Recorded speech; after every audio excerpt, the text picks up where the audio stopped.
কমতাপুৰ ৰাজ্যৰ দাবীত উত্তাল প্ৰতিবাদ হাতে হাতে প্লে কাৰ্ড লৈ প্ৰতিবাদ কমতাপুৰ দাবী পৰিষদৰ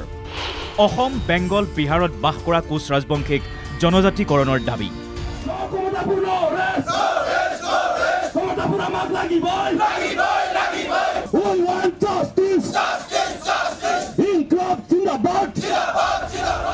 এয়া সচলৰ ধৰ্ণাস্থলীৰ সোমবাৰৰ দৃশ্য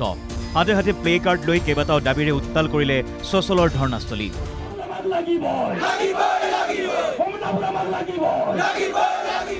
কমতাপুৰ ৰাজ্যৰ দাবীত উত্তাল কৰিলে প্ৰতিবাদকাৰীসকলে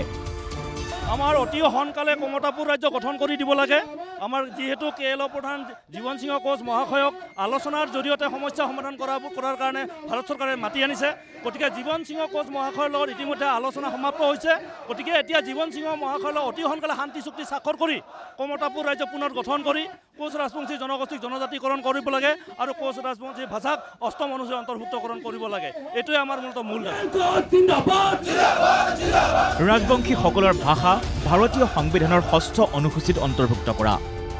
কমতাপুৰ মুক্তি বাহিনী কেএলৰ লগত চলি থকা শান্তি আলোচনা ত্বৰান্বিত কৰাৰ দাবী প্ৰতিবাদকাৰীৰ আমি এই আজি ধৰ্ণাৰ কাৰ্যসূচীটো ল'বলগীয়া হৈছে আমাৰ তিনিটা দাবী আছিল এটা হ'ল কমতাপুৰ ৰাজ্য পুনৰ গঠন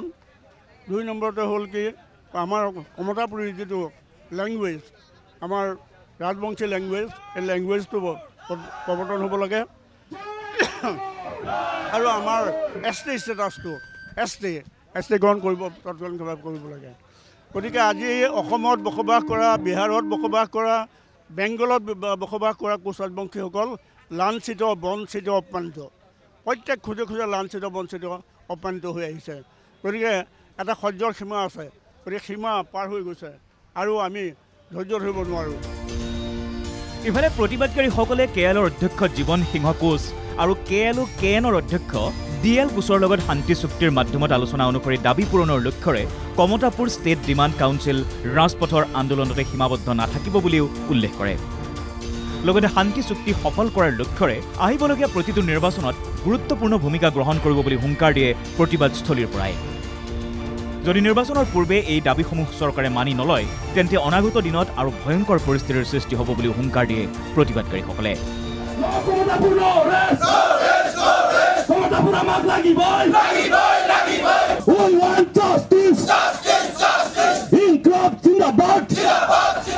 ভিডিঅ' জাৰ্নেলিষ্ট ময়ূৰৰ সৈতে গুৱাহাটীৰ পৰা কল্পজিৎ শইকীয়া ৰিপৰ্ট NKTV+।